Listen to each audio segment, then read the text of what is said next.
नमस्कार, मैं दुष्यंत सिंह अध्ययन अड्डा यूट्यूब चैनल पर एक बार फिर से आप सभी लोगों का बहुत बहुत स्वागत करता हूं। इस उम्मीद के साथ कि आप सभी अच्छे होंगे और आपकी पढ़ाई लिखाई भी बहुत अच्छी चल रही होगी। हम घटना चक्र जीएस दृष्टि की सहायता से भारतीय संविधान और राज्य व्यवस्था का अध्ययन कर रहे थे और पिछली क्लास में हमने मूल अधिकारों तक के सिलेबस को कंप्लीट कर लिया है। इस क्लास में हम आगे बढ़ते हुए बात करेंगे सबसे पहले राज्य के नीति निर्देशक तत्वों के बारे में और इसके साथ साथ सबसे पहले चर्चा करेंगे कि मूल अधिकार जो हमने पिछली क्लास में पढ़े थे, मूल अधिकारों में और नीति निर्देशक तत्वों में मुख्य अंतर क्या होता है, क्योंकि कभी कभी परीक्षा में मूल अधिकार और नीति निर्देशक तत्वों से संबंधित जो डिफरेंस होते हैं उनसे संबंधित प्रश्न भी पूछ लिए जाते हैं। तो सबसे पहले बात करते हैं मूल अधिकारों के बारे में। मूल अधिकार भारतीय संविधान के भाग 3 में उल्लिखित हैं, वहीं अगर नीति निर्देशक तत्वों की बात करें तो ये संविधान के भाग 4 में उल्लिखित हैं। मूल अधिकार लिए गए हैं अमेरिका के संविधान से, वहीं नीति निर्देशक तत्व आयरलैंड के संविधान से भारतीय संविधान में लिए गए हैं। मूल अधिकारों की प्रवृत्ति नकारात्मक होती है, ये वाद योग्य होते हैं, यानी न्यायालय में इस पर बहस की जा सकती है। वहीं नीति निर्देशक तत्वों की प्रवृत्ति के बारे में बात करें तो ये सकारात्मक होते हैं और इन पर न्यायालय में किसी भी प्रकार की बहस नहीं की जा सकती। मूल अधिकारों को भारतीय संविधान में शामिल करने के पीछे उद्देश्य ये था कि इनकी सहायता से राजनीतिक लोकतंत्र की स्थापना की जा सके। वहीं नीति निर्देशक तत्वों का उद्देश्य सामाजिक एवं आर्थिक लोकतंत्र की स्थापना करना होता है। मूल अधिकारों को लागू करने के लिए किसी भी कानून की आवश्यकता नहीं होती है, विधान की आवश्यकता नहीं होती है। वहीं नीति निर्देशक तत्वों को लागू करने के लिए विधान की या कानून की आवश्यकता होती है। ठीक है, आगे बढ़ते हैं,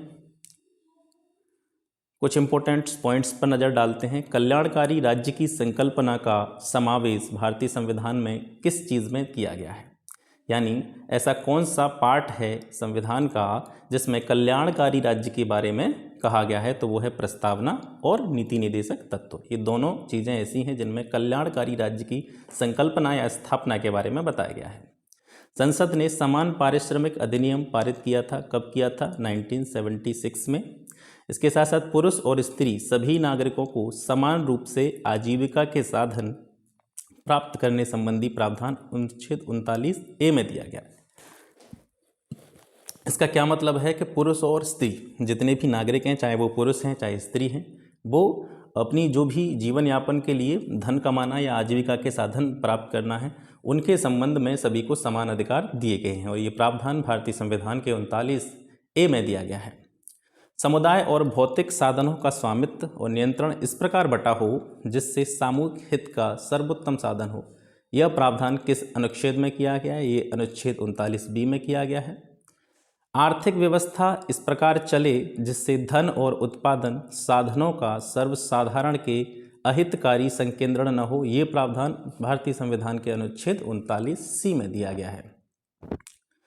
बात करते हैं पुरुष और स्त्री दोनों को समान कार्य के लिए समान वेतन देना चाहिए और ये प्रावधान भारतीय संविधान के अनुच्छेद 39D में दिया गया है। 42वें संविधान संशोधन जो कि हुआ था 1976 में, 1976 में, इसके द्वारा जो मूल कर्तव्य जोड़े गए थे भारतीय संविधान में, कितने थे? 10 मूल कर्तव्य जोड़े गए थे। वर्तमान में भारतीय संविधान में मूल कर्तव्यों की संख्या 11 है। ठीक है, 42वें संविधान संशोधन 1976 के द्वारा 10 जोड़े गए थे। उसके बाद में 86वां संशोधन हुआ था 2002 में, उसके द्वारा 11वां मूल कर्तव्य जोड़ा गया। ठीक है, आगे बढ़ते हैं। स्वर्ण सिंह समिति में अध्यक्ष समेत कुल सदस्यों की संख्या कितनी थी? स्वर्ण सिंह समिति जो बनाई गई थी उसमें कितने सदस्य थे अध्यक्ष को मिला करके? तो 12 सदस्य थे। इसके साथ साथ मौलिक कर्तव्यों को प्रभावी बनाने के लिए जो समिति बनाई गई थी, मौलिक कर्तव्यों को प्रभावी बनाने के लिए जो समिति गठित की गई थी उसका नाम क्या था? JS वर्मा समिति, और ये गठित की गई थी 1999 में। आगे बढ़ते हैं। मूल कर्तव्य भारतीय संविधान के अनुच्छेद 51क में दिए गए हैं। यहाँ से सीधा सीधा प्रश्न भी पूछा जा सकता है। अब मूल कर्तव्य की संख्या मैं आपको बता चुका हूँ 11 हैं, और 11 मूल कर्तव्य कौन कौन से हैं जो कि प्रत्येक नागरिक का कर्तव्य है, भारत के प्रत्येक नागरिक के लिए ये आवश्यक हैं। पहला है संविधान का पालन करना चाहिए हमको, और उसके आदर्श, संस्था, राष्ट्रध्वज, राष्ट्रगान, इन सभी का भी हमको आदर करना चाहिए। दूसरा है स्वतंत्रता के हमारे राष्ट्रीय आंदोलन को प्रेरित करने वाले जो आदर्श हैं उनको हमें हृदय में संजोए रखना चाहिए और उनका पालन करना चाहिए। तीसरा है भारत की संप्रभुता, एकता, अखंडता, इसकी रक्षा करने का कर्तव्य हम सभी का है। हमारा कर्तव्य है कि हम इसे अक्षुण्ण न होने दें। ठीक है। देश की रक्षा करना, आह्वान किए जाने पर राष्ट्र की सेवा करना भी प्रत्येक नागरिक का कर्तव्य है। यानी हमारा कर्तव्य है कि देश की रक्षा करें और कभी भी अगर आवश्यकता पड़े, आह्वान किया जाए और राष्ट्र की सुरक्षा पर बात आ जाए तो हम सभी इसके लिए बिल्कुल तैयार रहें। ये हमारा कर्तव्य है। आगे बढ़ते हैं। भारत के सभी लोगों में समरसता, समान भाईचारा की भावना का निर्माण करना, जो धर्म, भाषा, प्रदेश, वर्ग पर आधारित सभी भेदभाव से दूर होनी चाहिए। ऐसी प्रथाओं का हमें त्याग करना चाहिए। स्त्रियों के सम्मान को हमें बचाए रखना चाहिए। ये भी हमारा मूल कर्तव्य है। हमारी सामाजिक संस्कृति की गौरवशाली परंपरा का महत्व हमें समझना चाहिए और उसका हमें परिरक्षण करना चाहिए, उसकी रक्षा करनी चाहिए। इसके साथ साथ प्राकृतिक पर्यावरण, जिसके अंतर्गत वन आते हैं, झील हैं, नदी हैं और जंगलों में रहने वाले जितने भी जीव हैं, उनकी भी हमें रक्षा करना चाहिए। हमें उनका संवर्धन करना चाहिए, उनकी संख्या में वृद्धि करनी चाहिए और कोई भी प्राणी हो उसके प्रति हमको दया की भावना रखनी चाहिए। ये भी हमारा मूल कर्तव्य है। वैज्ञानिक दृष्टिकोण, मानववाद और ज्ञानार्जन, सुधार की भावना का हमको विकास करना चाहिए। आगे बढ़ते हैं। सार्वजनिक संपत्ति जितनी भी हैं उनको सुरक्षित रखने का हमारा मूल कर्तव्य है। हिंसा हमको नहीं करनी चाहिए, ये भी हमारा मूल कर्तव्य है। व्यक्तिगत और सामूहिक गतिविधियों के सभी क्षेत्रों में उत्कर्ष की ओर बढ़ने का लगातार हमको प्रयास करना चाहिए। अगर हम इसके लिए लगातार प्रयास करेंगे तो इससे हमारी जो कंट्री है वो लगातार प्रोग्रेस करेगी और नई नई जो है उपलब्धि और ऊंचाइयों को छुएगी। 11वां मूल कर्तव्य 11वां जो मूल कर्तव्य है वो क्या है? जो माता पिता या संरक्षक हैं वो 6 से 14 वर्ष तक की अपनी आयु के जितने भी बच्चे हैं उनको यथास्थिति अपने पाल्य को शिक्षा के अवसर प्रदान करें। ठीक है। यानी सभी माता पिता या संरक्षकों का ये कर्तव्य है कि अपनी 6 से 14 वर्ष के जितने भी बच्चे हैं उनको शिक्षा के अवसर प्रदान करें। और ये जो 11वां मूल कर्तव्य है ये इसके बारे में बता चुका हूँ आपको। ये 86वां संविधान संशोधन हुआ था। 86वां संविधान संशोधन कब हुआ था? 2002 में। ठीक है। 86वां संविधान संशोधन 2002 के द्वारा ये जो 11वां मूल कर्तव्य है ये भारतीय संविधान में जोड़ा गया था। आगे बढ़ते हैं। मूल कर्तव्य के बारे में कुछ और जानकारी प्राप्त करते हैं। मूल कर्तव्य जो हैं वो कहाँ से लिए गए हैं? ये रूस के संविधान से लिए गए हैं, जिसे प्रारंभ में सोवियत संघ के नाम से जाना जाता था। ठीक है। किस समिति की अनुशंसा पर या किस समिति की सिफारिश पर मूल कर्तव्य भारतीय संविधान में जोड़े गए? वो स्वर्ण सिंह समिति की सिफारिश पर मूल कर्तव्य जोड़े गए थे। कब जोड़े गए थे? 42वें संविधान संशोधन 1976 के द्वारा। संवैधानिक प्रावधानों की अगर बात करें कि भारतीय संविधान के किस भाग में किस अनुच्छेद के अंतर्गत ये बताए गए, तो भाग 4 क में है। अनुच्छेद 51 क के अंतर्गत मूल कर्तव्यों को बताया गया है। वर्तमान में इनकी संख्या कितनी है? 11। अगर आपसे प्रश्न पूछा जाता है कि मूल संविधान में मूल कर्तव्यों की संख्या कितनी थी, तो 10 थी। ठीक है। 11वां मूल कर्तव्य 86वें संविधान संशोधन 2002 के द्वारा संविधान में जोड़ा गया। बात करते हैं राष्ट्रपति के बारे में। राष्ट्रपति जो होते हैं देश के प्रथम नागरिक के रूप में जाने जाते हैं। इसके अलावा इनके जो संवैधानिक प्रावधान हैं अनुच्छेद 52 से लेकर 62 तक राष्ट्रपति के बारे में और उनके संबंधित विभिन्न चीज़ों के बारे में बताया गया है।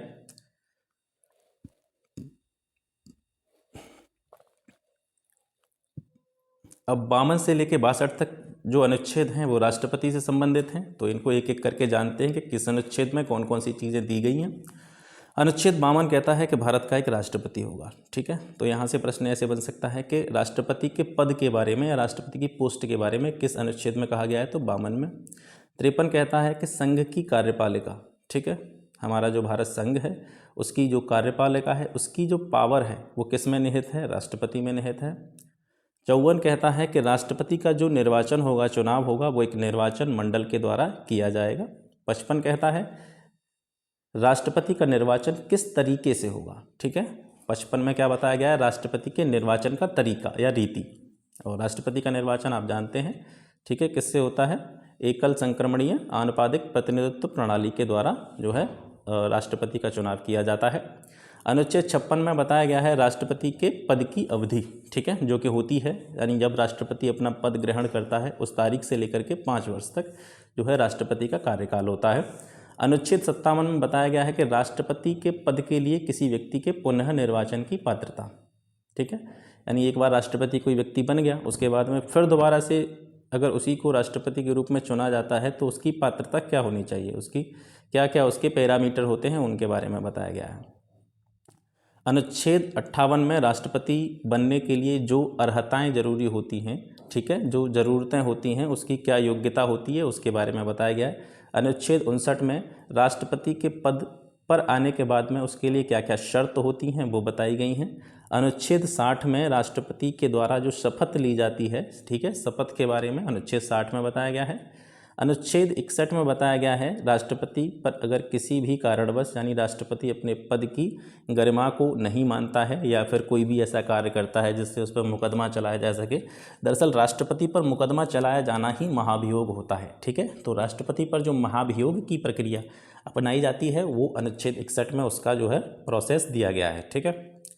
अनुच्छेद 62 में क्या बताया गया है, अनुच्छेद 62 में ये बताया गया है कि अगर राष्ट्रपति का पद किसी भी कारणवश क्या हो जाता है, खाली हो जाता है। खाली होने का मतलब है कि राष्ट्रपति की मान लीजिए कि असमय मृत्यु हो गई या किसी भी कारणवश वो अपने पद पर नहीं रहता है, जिस वजह से राष्ट्रपति के पद को भरने के लिए फिर से चुनाव कराने का जो समय है उसके बारे में अनुच्छेद 62 में जो है प्रावधान दिया गया है। आगे बढ़ते हैं। राष्ट्रपति के निर्वाचन से संबंधित बातों को जानते हैं। राष्ट्रपति का निर्वाचन जो होता है वो आनुपातिक प्रतिनिधित्व प्रणाली के द्वारा होता है, ठीक है। मतों का प्रकार एकल संक्रमणीय होता है और जो मतदान किया जाता है वो गुप्त रूप से किया जाता है। अब राष्ट्रपति को चुनने के लिए किन किन लोगों की आवश्यकता होती है, यानी कौन लोग राष्ट्रपति को चुनते हैं, यानी कि राष्ट्रपति के चुनाव में वोटिंग कौन करता है, ठीक है। आप जो है अप्रत्यक्ष रूप से राष्ट्रपति के चुनाव में भाग लेते हैं, प्रत्यक्ष रूप से आप राष्ट्रपति के लिए वोट नहीं देते हैं, ठीक है। तो राष्ट्रपति का निर्वाचन किस तरीके से किया जाता है कि संसद के दोनों सदन जो हैं, लोकसभा और राज्यसभा, उसमें जो लोग भी चुन करके आते हैं, ठीक है, उनको हम चुनते हैं, ठीक है, सामान्य जनता चुनती है। तो संसद के दोनों सदन, चाहे वो लोकसभा हो चाहे राज्यसभा हो, दोनों के जितने भी निर्वाचित सदस्य होते हैं वे, इसके साथ साथ जो राज्य हैं, केंद्र शासित प्रदेश, दिल्ली, पांडिचेरी, जम्मू कश्मीर, ठीक है, ये प्रस्तावित है अभी, इसके जो सदस्य हैं वो अभी राष्ट्रपति के निर्वाचन में भाग नहीं लेते हैं, ठीक है। केंद्र शासित प्रदेशों के जो निर्वाचित सदस्य और संसद के दोनों सदनों के निर्वाचित सदस्य ये मिलकर के राष्ट्रपति का जो है चुनाव करते हैं, ठीक है। आशा करता हूँ चीज़ें समझ में आ गई होंगी। कश्मीर की जो विधानसभा है ये भी प्रस्तावित है, इस पर अभी मुहर नहीं लगी है, आगे चल करके ये भी जो है राष्ट्रपति के निर्वाचन में भाग लेंगे, ठीक है। राष्ट्रपति के पद के लिए यानी राष्ट्रपति बनने के लिए किन किन अर्हताओं की या योग्यताओं की आवश्यकता होती है। सबसे पहली योग्यता तो यही है कि भारत का राष्ट्रपति वही व्यक्ति बनाया जा सकता है जो भारत का क्या हो, नागरिक हो। इसके साथ साथ वह 35 वर्ष की आयु अपनी पूर्ण कर चुका हो, यानी उसकी कम से कम आयु कितनी होनी चाहिए, 35 वर्ष। इसके अलावा लोकसभा का सदस्य निर्वाचित होने की योग्यता रखता हो, यानी वही व्यक्ति राष्ट्रपति बन सकता है जो लोकसभा सदस्य बनने की योग्यता हो जिसके पास। इसके अलावा वह व्यक्ति राज्य में, केंद्र में या स्थानीय सरकार में किसी भी लाभ के पद पर नहीं होना चाहिए, ठीक है। अगर वह किसी लाभ के पद पर है तो उसको उससे क्या देना पड़ेगा, इस्तीफा देना पड़ेगा, ठीक है। नामांकन की बात करते हैं राष्ट्रपति के चुनाव में। राष्ट्रपति के चुनाव में उम्मीदवार के जो प्रस्तावक होते हैं और अनुमोदक होते हैं उनकी संख्या कितनी होनी चाहिए, कम से कम 50। सांसद, विधायक कुछ भी हो सकते हैं ये, ठीक है। यानी राष्ट्रपति के प्रस्तावक का मतलब है कि ये लोग कम से कम 50 लोग किसी एक व्यक्ति का नाम राष्ट्रपति के लिए दे सकते हैं, ये उसके प्रस्तावक होते हैं, अनुमोदक होते हैं। इसके साथ साथ राष्ट्रपति के चुनाव में नामांकन करने के लिए 15,000 की जमानत राशि जो है जमा करनी पड़ती है। अगर जो व्यक्ति राष्ट्रपति के चुनाव में भाग लेता है या राष्ट्रपति के चुनाव के लिए लड़ता है तो अगर वह किसी भी सिचुएशन में कुल जितने भी वोट डाले जाते हैं उनका 1/6 भाग से कम अगर वोट प्राप्त करता है तो वो जो जमानत राशि होती है 15,000 रुपये, ये जब्त कर ली जाती है, इसको वापस नहीं किया जाता है, ठीक है। राष्ट्रपति के पद की रिक्तता। राष्ट्रपति का पद किन किन स्थितियों में रिक्त हो सकता है, यानी राष्ट्रपति पर महाभियोग की प्रक्रिया चलाई जाए और उसके बाद में उसे दोषी पाया जाए तो उसे हटाया जा सकता है। इसके अलावा राष्ट्रपति का अगर समय मृत्यु हो जाती है तो भी उसका पद रिक्त हो जाता है। इसके अलावा वह स्वयं त्यागपत्र देकर भी जो है राष्ट्रपति के पद को रिक्त कर सकता है। इसके अलावा उच्चतम न्यायालय यानी जो सुप्रीम कोर्ट है वो अगर यह घोषित कर दे कि जो राष्ट्रपति का निर्वाचन हुआ है वो कैसा है, अवैध है, यानी गलत तरीके से वोटिंग हुई है, गलत तरीके से उसको चुना गया है, इस सिचुएशन में भी राष्ट्रपति का जो पद है वो रिक्त हो सकता है। अब जानते हैं राष्ट्रपति पर महाभियोग का जो प्रस्ताव है, महाभियोग की जो प्रक्रिया है वो कैसे है। सबसे पहले तो अनुच्छेद 61 में राष्ट्रपति पर महाभियोग की प्रक्रिया को बताया गया है, परिभाषित किया गया है। ठीक है, सबसे पहला प्रश्न आपसे यही पूछा जा सकता है कि राष्ट्रपति पर जो महाभियोग चलाया जाता है उसकी प्रक्रिया संविधान के किस अनुच्छेद में है? 61 में है। ठीक है, राष्ट्रपति पर महाभियोग क्यों चलाया जाता है, इसका क्या कारण है? राष्ट्रपति पर महाभियोग चलाए जाने का कारण है कि अगर राष्ट्रपति द्वारा संविधान के किसी भी नियम का उल्लंघन किया जाए, संविधान के नियमों का अतिक्रमण किया जाए, तो इस स्थिति में जो है राष्ट्रपति पर महाभियोग चलाया जा सकता है। ठीक है, एक सेकेंड।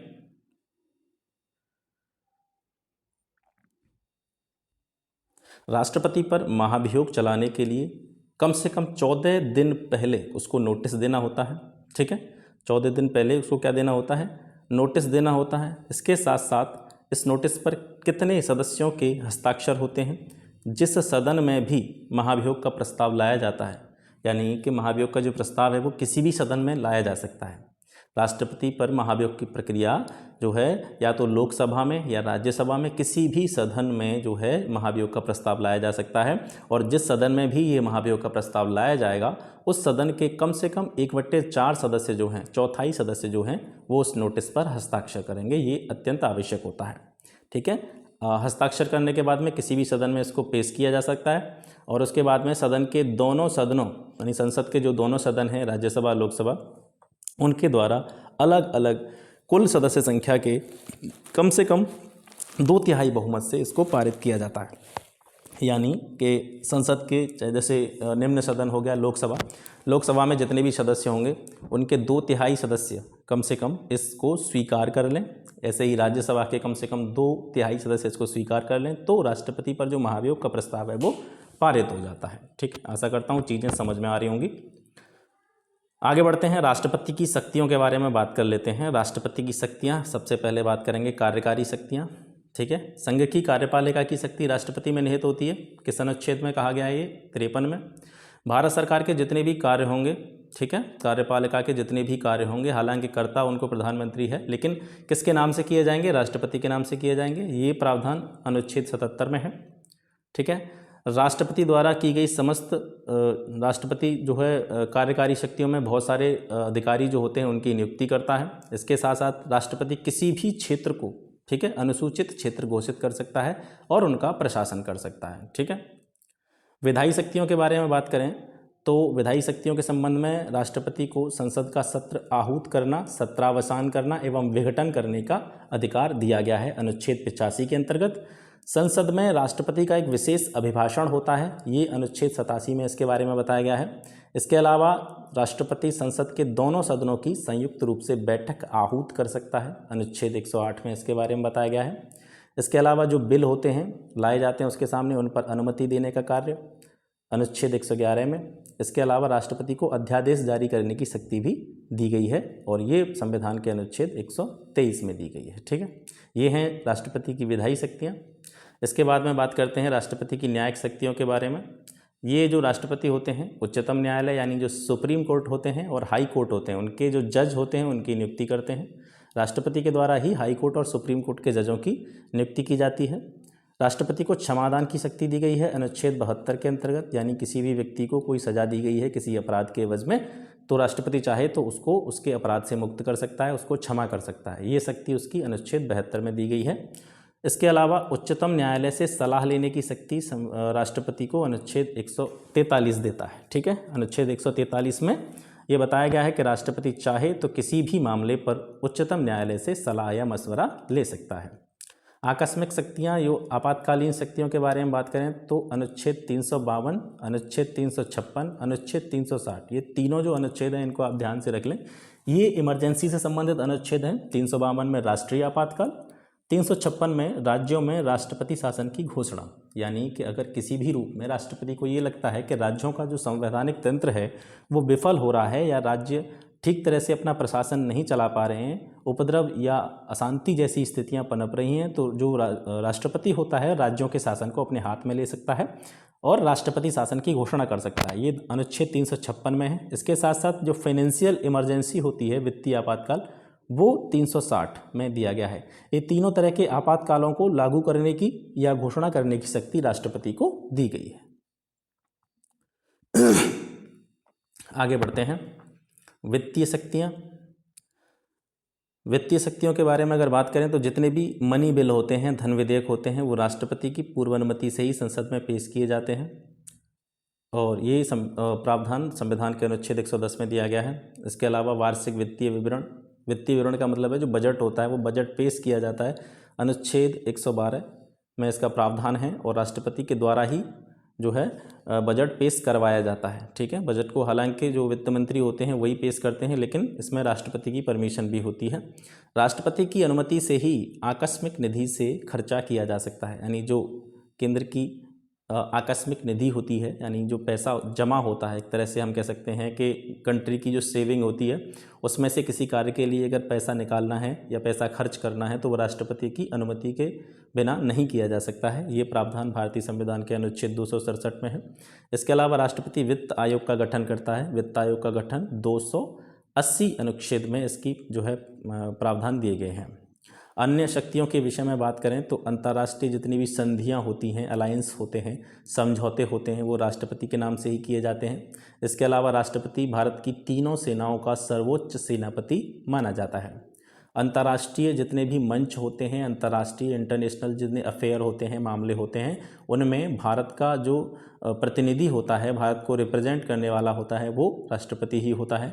इसके अलावा जितने भी एम्बेसी में आपके जो राजदूत होते हैं, उच्चायुक्त होते हैं, उनको दूसरे देशों में भेजना एवं दूसरों देश के जो राजदूत या उच्चायुक्त होते हैं उनका स्वागत करने का कार्य भी जो है राष्ट्रपति का होता है। आगे बढ़ते हैं। भारत के राष्ट्रपतियों पर एक नज़र डालते हैं। भारत के सबसे पहले राष्ट्रपति डॉक्टर राजेंद्र प्रसाद थे। ठीक है, ये पूछा जा सकता है आपका। उसके बाद में दूसरे नंबर पर थे डॉक्टर सर्वपल्ली राधाकृष्णन, फिर जाकिर हुसैन, वरा वेंकट गिरी यानी वीवी गिरी जिनको कहा जाता है। ये कार्यवाहक राष्ट्रपति थे। ठीक है, कार्यवाहक के बारे में अगर आपसे प्रश्न पूछा है तो भारत के सबसे पहले कार्यवाहक राष्ट्रपति कौन बने थे तो वीवी गिरी बने थे। ठीक है, 3 मई 1969 से 20 जुलाई 1969 तक इनका कार्यकाल था। ये लिस्ट आप देख सकते हैं, चाहें तो आप इसका स्क्रीनशॉट ले सकते हैं। इसमें मुझे आपको समझाने की कोई आवश्यकता नहीं है, ये आप एक बार नज़र डाल लें इस पर। ठीक है, और वर्तमान में आपको जो प्रेसिडेंट हैं हमारे उनका पता ही होगा, 25 जुलाई 2017 से इनका कार्यकाल स्टार्ट हुआ था, अब तक चल रहा है। रामनाथ कोविंद हैं, ये कानपुर से संबंध रखते हैं। आगे बढ़ते हैं। राष्ट्रपति के क्षमादान की शक्ति को और थोड़ा सा डिटेल में पढ़ते हैं। राष्ट्रपति की क्षमादान की शक्ति क्या होती है कि राष्ट्रपति जो होता है वो किसी भी व्यक्ति के दंड को पूर्णतः समाप्त कर सकता है, क्षमा कर सकता है या उसका लघुकरण कर सकता है। लघुकरण का मतलब है दंड के स्वरूप को बदलना। दंड के स्वरूप को मतलब जैसे किसी को मान लीजिए कि मृत्युदंड की सज़ा हुई है तो उसको बदल करके वो उसको उम्र कैद कर सकता है। ठीक है, ये लघुकरण होता है। परिहार क्या होता है? परिहार होता है दंड की अवधि को कम करना, यानी राष्ट्रपति चाहे अगर किसी को उम्र कैद की सज़ा हुई है तो उसको घटा करके 5 साल 4 साल इस तरीके से कम कर सकता है। विराम क्या होता है? सज़ा को विशेष परिस्थितियों में कम करना। अगर कुछ ऐसी विशेष परिस्थितियां आ जाती हैं, ठीक है, उसमें राष्ट्रपति क्या कर सकता है? सज़ा को कम कर सकता है। प्रविलंबन स्पेशली इसको समझा जा सकता है मृत्युदंड के रिस्पेक्ट में। जैसे अगर किसी व्यक्ति को मौत की सज़ा सुनाई गई है, मृत्युदंड दिया गया है, अगर वो चाहे तो उस पर वह अस्थायी रोक लगा सकता है। ठीक है, राष्ट्रपति उस पर रोक लगा सकता है और चाहे तो वह उसको दंड से पूर्णतः मुक्त कर सकता है। ये जो है 4-5 तरह की क्षमादान की शक्तियां जो राष्ट्रपति को दी गई हैं। ठीक है, लघुकरण हो गया, परिहार, विराम, प्रविलंबन और क्षमा, इनको आप याद रखेंगे। आगे बढ़ते हैं। राष्ट्रपति की वीटो पावर के बारे में बात करते हैं। राष्ट्रपति को 3 तरह की वीटो पावर दी गई है। एक होती है पॉकेट वीटो, एक होती है अत्यांतिक वीटो और एक होती है निलंबन वीटो। पॉकेट वीटो क्या होता है? पॉकेट वीटो को जेबी निषेधाधिकार भी कहते हैं। अगर राष्ट्रपति के सामने कोई बिल लाया जाता है और वह उस पर कोई भी निर्णय ना दे, ना तो उसको अपनी सहमति दे और ना ही उसको मना करे, तो इस तरह की जो अधिकार होता है राष्ट्रपति का वो पॉकेट वीटो कहा जाता है। ठीक है। अत्यंतिक वीटो क्या होता है? कोई भी बिल राष्ट्रपति के सामने लाया गया, राष्ट्रपति के सिग्नेचर के लिए लाया गया, तो उस पर उसने क्या किया, अपनी जो राय है सुरक्षित रख ली। मतलब उसने किसी को बताया नहीं कि मैं इस पर अपनी सहमति दे रहा हूँ या नहीं दे रहा हूँ, लेकिन उसने उस पर डिक्लेयर कर दिया अपनी राय, तो वो होती है अत्यंतिक वीटो पावर। और निलंबन वीटो ये होती है कि अगर कोई बिल राष्ट्रपति के सामने लाया गया तो उसने उसको चेक किया और उसमें उसको कुछ खामियां या कमियां नज़र आईं और उस पर उसने क्या की, आपत्ति दर्ज की और आपत्तियों के सहित उसको दोबारा से विचार करने के लिए संसद में भेज दिया कि आप इस पर एक बार फिर से विचार करें, इसमें ये कमियां हैं। तो इस तरह की जो राष्ट्रपति की पावर होती है वो कहलाती है निलंबन वीटो। आप समझ चुके होंगे शायद। ठीक है, आगे बढ़ते हैं, कुछ महत्वपूर्ण तथ्यों पर नज़र डालते हैं। राष्ट्रपति जो होता है भारत की तीनों सेनाओं का प्रधान सेनापति होता है, आप पढ़ चुके हैं। राष्ट्रपति के पास किसी भी भौगोलिक क्षेत्र को अनुसूचित क्षेत्र घोषित करने का संवैधानिक अधिकार होता है। प्रश्न आता है कि राष्ट्रपति को अगर त्यागपत्र देना हो तो वो किसको देगा? उपराष्ट्रपति को देगा। ठीक है। दिल्ली पुडुचेरी विधानसभाओं के निर्वाचित सदस्यों को राष्ट्रपति के निर्वाचक मंडल में शामिल किया गया। कब शामिल किया गया था? 1992 में 70वें संविधान संशोधन के द्वारा।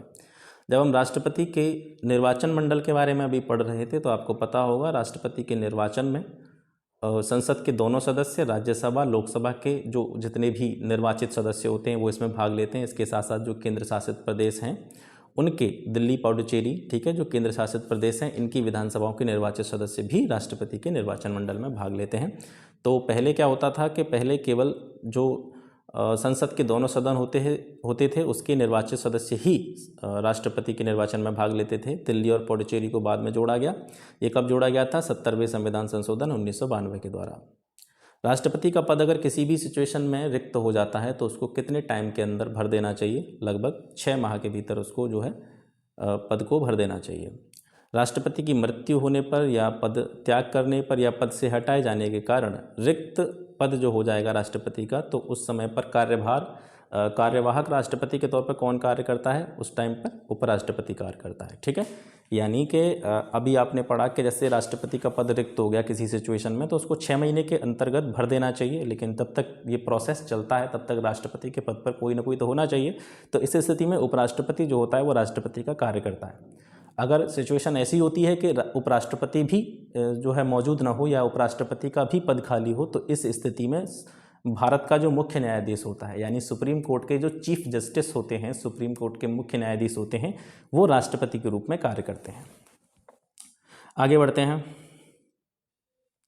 अब तक राष्ट्रपति का कार्यभार संभालने वाले देश के एकमात्र मुख्य न्यायाधीश, ये स्थिति केवल एक बार आई है जब राष्ट्रपति का भी पद रिक्त हो गया और उसके पद को भरने के लिए उपराष्ट्रपति भी नहीं थे। तो इस सिचुएशन में न्यायमूर्ति मोहम्मद हिदायतुल्लाह ने 20 जुलाई 1969 से 24 अगस्त 1969 तक राष्ट्रपति के पद पर कार्य किया था और ये राष्ट्रपति के कार्य को संभालने वाले देश के एकमात्र मुख्य न्यायाधीश माने जाते हैं। लोकसभा में धन विधेयक राष्ट्रपति की पूर्व अनुमति से ही प्रस्तुत किया जा सकता है। मनी बिल के बारे में आप आगे पढ़ेंगे जब हम विधेयकों के बारे में बात करेंगे। तो जो धन विधेयक होता है वो केवल लोकसभा में ही प्रस्तुत किया जाता है और किसकी अनुमति से? राष्ट्रपति की पूर्व अनुमति से। राष्ट्रपति को प्रधानमंत्री से सूचना प्राप्त करने का जो अधिकार है वो अनुच्छेद 78 के तहत है। ऐसे कौन से राष्ट्रपति थे जो निर्विरोध निर्वाचित हुए थे? निर्विरोध निर्वाचित होने वाले देश के एकमात्र राष्ट्रपति हैं नीलम संजीव रेड्डी। ठीक है, महाभियोग जो राष्ट्रपति पर चलाया गया है, कैसी प्रक्रिया है? ये अर्ध न्यायिक प्रक्रिया है, क्योंकि आधा तो ये कोर्ट के थ्रू होती है और आधा इसको संसद के थ्रू किया जाता है। ठीक है, संसद के किसी भी सदन में राष्ट्रपति पर महाभियोग से संबंधित प्रस्ताव लाया जाता है, तो ये एक तरह से कैसी प्रक्रिया है? अर्ध न्यायिक प्रक्रिया है। ठीक है, भारत की कार्यपालिका का अध्यक्ष कौन माना जाता है? राष्ट्रपति माना जाता है। ठीक है, अब बात करते हैं महान्यायवादी, महाधिवक्ता और CAG कैग जो होते हैं, ठीक है, उनके बारे में। सबसे पहले बात करते हैं महान्यायवादी के बारे में। ये भारत का सर्वोच्च विधि अधिकारी होता है। भारत सरकार के सर्वोच्च कानून से संबंधित जो अधिकारी होते हैं वो महान्यायवादी होते हैं। इनको अटॉर्नी जनरल कहा जाता है। इनकी नियुक्ति प्रेसिडेंट के द्वारा की जाती है, राष्ट्रपति के द्वारा।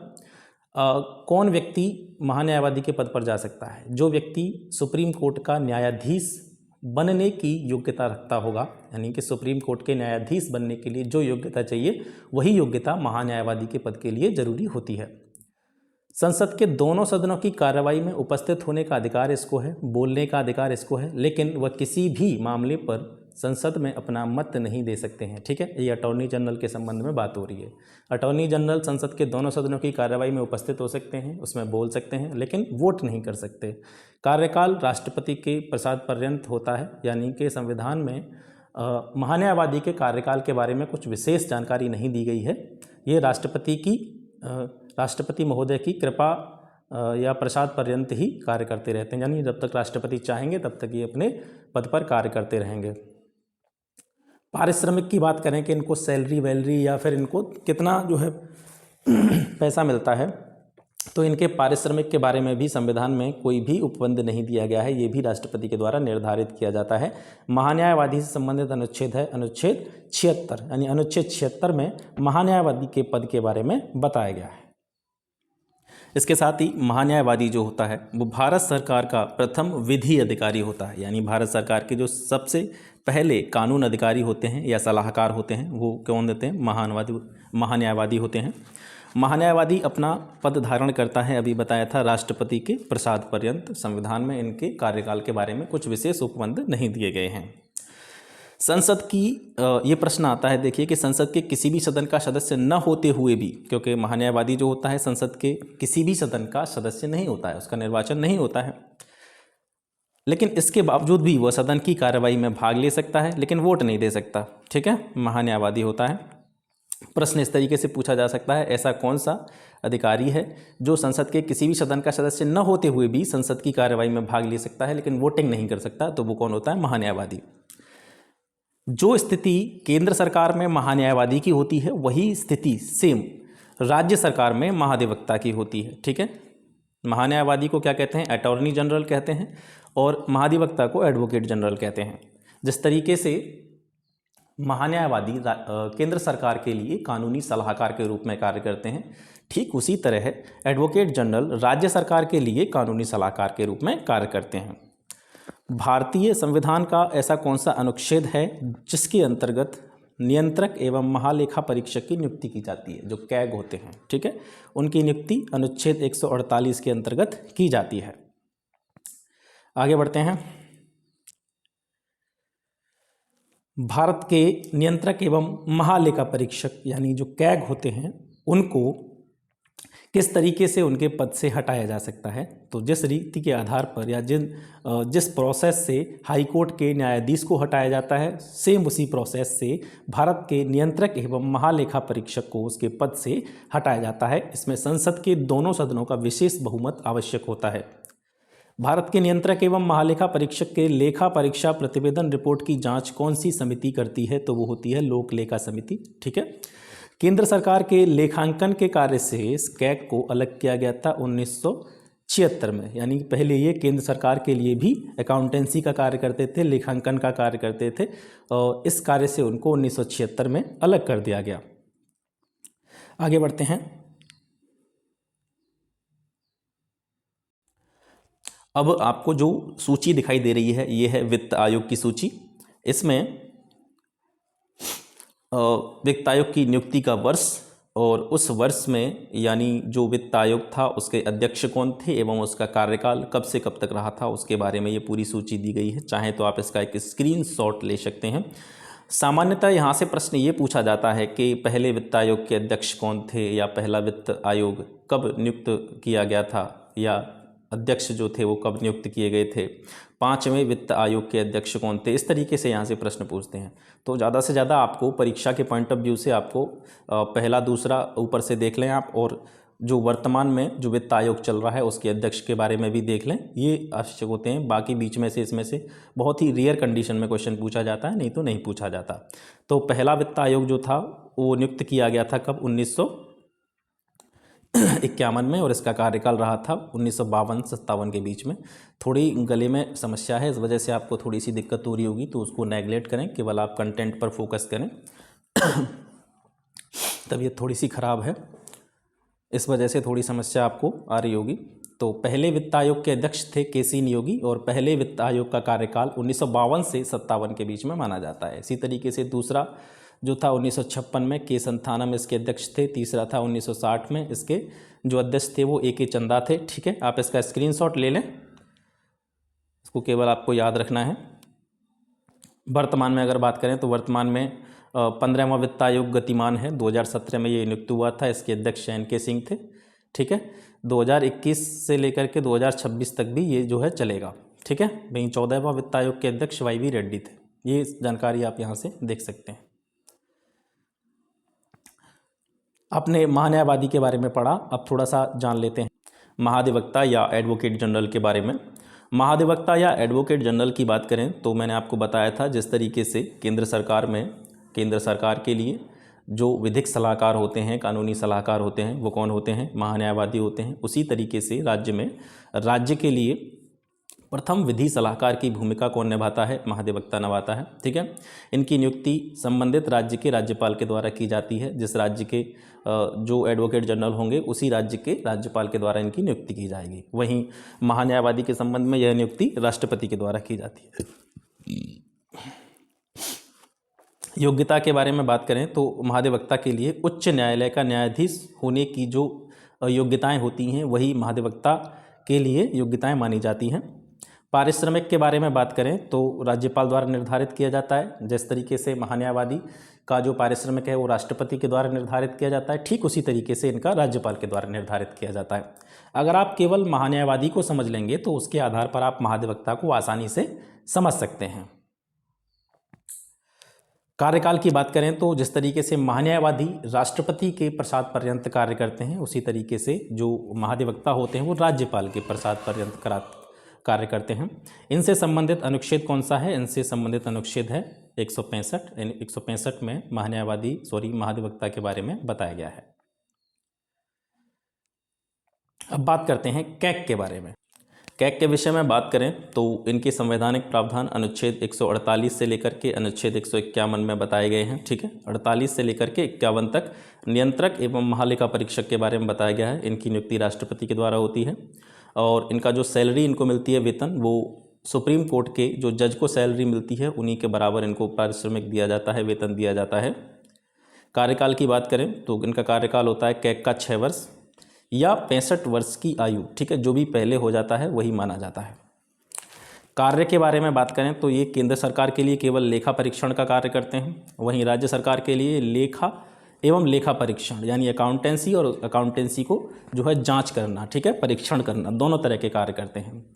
जो कैग होता है वो अपनी रिपोर्ट जो है राष्ट्रपति को, केंद्र के लेखा की जो रिपोर्ट होती है उसे राष्ट्रपति को सौंपता है, राज्य के लेखा की रिपोर्ट जो है उसको राज्यपाल को सौंपा जाता है। ठीक है, ये हो गया कैग के बारे में जानकारी। अब इसके बाद में भारत सरकार की जो विधायिका होती है, कार्यपालिका होती है, न्यायपालिका होती है, इसको थोड़ा सा समझते हैं कि विधायिका क्या है, कार्यपालिका क्या है, न्यायपालिका क्या है। विधायिका, ठीक है, एक तरह से आप मान सकते हैं संसद है, और संसद के 2 सदन होते हैं, यानी विधायिका को 2 भागों में बांटा जाता है, राज्यसभा, लोकसभा। लोकसभा इसका निम्न सदन होता है, राज्यसभा इसका जो है उच्च सदन होता है। राज्यसभा में जो सीटें निर्धारित की गई हैं वो हैं 250, वहीं लोकसभा के लिए 550 सीटें निर्धारित की गई हैं। कार्यपालिका किससे मिलकर के बनती है? कार्यपालिका के 3 अंग होते हैं, राष्ट्रपति, उपराष्ट्रपति और प्रधानमंत्री। तीनों जो है स्तंभों को मिलाकर के कार्यपालिका का निर्माण होता है। वहीं न्यायपालिका की बात करें तो न्यायपालिका के भी 3 स्तंभ होते हैं, सुप्रीम कोर्ट, उसके बाद में राज्यों के जो उच्च न्यायालय होते हैं वे, इसके बाद में जो स्थानीय जिला न्यायालय होते हैं वे। ठीक है, यानी सुप्रीम कोर्ट, हाई कोर्ट और डिस्ट्रिक्ट कोर्ट जो होते हैं उन्हें मिलाकर के न्यायपालिका का निर्माण होता है। आगे बढ़ते हैं। कुछ समितियां हैं, इनको आप याद रखें। पंचायती राज से संबंधित जितनी भी समितियां हैं वो कितनी हैं? 5 समितियां हैं जो पंचायती राज से संबंधित हैं। बलवंत राय मेहता समिति, अशोक मेहता समिति, JV के राव समिति, LM सिंघवी समिति और PK थुंगन समिति। ठीक है, आपसे यहाँ से भी प्रश्न पूछा जा सकता है, तो आपको याद रखना है कि ये समितियाँ जो हैं जिनके नाम अभी आपको बताए ये पांचों समितियां पंचायती राज से संबंधित हैं, ठीक है। और इनके सामने इनका जो वर्ष दे रखा है, कब कब इन समितियों का निर्माण किया गया था। बलवंत राय मेहता समिति 1957 में, अशोक मेहता समिति 1977 में, GV राव समिति 1985 में, LM सिंघवी समिति 1986 में और PK थुंगन समिति 1988 में। कभी कभी इस तरीके के प्रश्न भी पूछ लिए जाते हैं कि आपको मान लो 4 समितियां दे दी और 3 के नाम इन्हीं में से हों, बलवंत राय मेहता समिति, अशोक मेहता समिति और GV राव समिति। एक समिति कोई अलग से दे दी और आपसे पूछ लिया जाए निम्न में से कौन सी समिति पंचायती राज से संबंधित नहीं है, तो आप इनको, अगर आपने इसके नाम देखे होंगे तभी आप इसके बारे में बता सकते हैं, ठीक है। किन किन राज्यों में विधान परिषद है, ये भी यहाँ से भी प्रश्न पूछा जाता है। तो आंध्र प्रदेश हो गया आपका, उत्तर प्रदेश, कर्नाटक, तेलंगाना, बिहार, महाराष्ट्र, ये 6 राज्य ऐसे हैं जहाँ पर विधान परिषद है, ठीक है। तो इनको भी आपको याद रखना है। अब बात करते हैं उपराष्ट्रपति के विषय में। उपराष्ट्रपति की सबसे पहले निर्वाचन के संबंध में, राष्ट्रपति के सबसे पहले हम बात करेंगे योग्यता के संबंध में। राष्ट्रपति की योग्यता के लिए सबसे पहले वह भारत का नागरिक होना चाहिए, कम से कम 35 वर्ष की आयु होनी चाहिए। इसके अलावा राज्यसभा का सदस्य निर्वाचित होने की उसकी योग्यता होनी चाहिए, तब वह उपराष्ट्रपति बन सकता है। वेतन 4 लाख रुपये प्रतिमाह मिलता है, ठीक है। और उपराष्ट्रपति जो होता है वो राज्यसभा के सभापति के रूप में भी कार्य करता है, ठीक है। निर्वाचन के बारे में बात करें तो संसद के दोनों सदनों के निर्वाचित सदस्य एवं मनोनीत सदस्य, ठीक है, इनके द्वारा राष्ट्रपति का निर्वाचन किया जाता है। ध्यान देंगे यहाँ पे राष्ट्रपति के चुनाव में संसद के दोनों सदनों के निर्वाचित सदस्य हिस्सा लेते थे। इसके साथ साथ दिल्ली, पांडिचेरी, ठीक है, ये जो केंद्र शासित प्रदेश थे, इनके विधानसभाओं के निर्वाचित सदस्य भाग लेते थे। लेकिन उपराष्ट्रपति के निर्वाचन में केवल संसद के दोनों सदनों के निर्वाचित एवं मनोनीत सदस्य, ठीक है, इनके द्वारा उपराष्ट्रपति का चुनाव किया जाता है। पद्धति जो होती है निर्वाचन की वही होती है जो राष्ट्रपति की होती है। आनुपातिक प्रतिनिधित्व पद्धति के अनुसार एकल संक्रमणीय मत के द्वारा जो है इसका चुनाव किया जाता है। इसके बारे में अगर आपको डिटेल जानना है, आनुपातिक प्रतिनिधित्व पद्धति, एकल संक्रमणीय मत, क्या प्रोसेस होता है इसका पूरा, अगर इसके बारे में आपको जानना है तो मैंने राष्ट्रपति और उपराष्ट्रपति के ऊपर, ठीक है, एक कंप्लीट वीडियो बनाई है। इनका निर्वाचन किस तरीके से होता है, वोट कैसे डिसाइड किए जाते हैं, चुनाव कैसे होता है, एक्सेट्रा एक्सेट्रा, पूरा प्रोसेस जो है मैंने वीडियो में बता रखा है। अगर आपने नहीं देखा है तो आप चैनल की प्लेलिस्ट में पॉलिटी वाली प्लेलिस्ट पर जाइए और वहाँ पे आपको ये वाला वीडियो मिल जाएगा, ठीक है। मतदान गुप्त होता है। वहीं उपराष्ट्रपति का कार्यकाल जो होता है वो उसके पद ग्रहण करने की तारीख से 5 वर्ष तक होता है, ठीक है। उपराष्ट्रपति के पद की रिक्ति किन स्थितियों में हो सकती है, उपराष्ट्रपति की अगर असमय मृत्यु हो जाए तो उसका पद जो है रिक्त हो जाता है, या फिर उपराष्ट्रपति स्वेच्छा से अपना त्यागपत्र किसको दे दे, राष्ट्रपति को दे दे। राज्यसभा के तत्कालीन समस्त सदस्यों के बहुमत से कोई संकल्प पारित किया जाए, ठीक है, जिस पर लोकसभा भी क्या हो, एग्री हो, सहमत हो, उस तरीके से भी राष्ट्रपति को हटाया जा सकता है या राष्ट्रपति का पद रिक्त किया जा सकता है। अब ये हैं भारत के उपराष्ट्रपति एवं उनका कार्यकाल। भारत के सबसे पहले उपराष्ट्रपति थे डॉक्टर सर्वपल्ली राधाकृष्णन, 1952 से 62 तक, 10 साल तक ये भारत के उपराष्ट्रपति रहे थे। दूसरे नंबर पर थे डॉक्टर जाकिर हुसैन, फिर थे वीवी गिरी, फिर गोपाल स्वरूप पाठक। इनका एक क्रम आप याद रख लें, ये कभी कभी परीक्षा में पूछ लिए जाते हैं कि भारत के 5वें उपराष्ट्रपति कौन थे, तो BD जत्ती, ठीक है। 6वें थे एम हिदायतुल्लाह, जिनके बारे में अभी हमने बात की थी। ये एकमात्र जो थे जज थे जो कि भारत के उपराष्ट्रपति और राष्ट्रपति दोनों के पद पर इन्होंने कार्य किया था।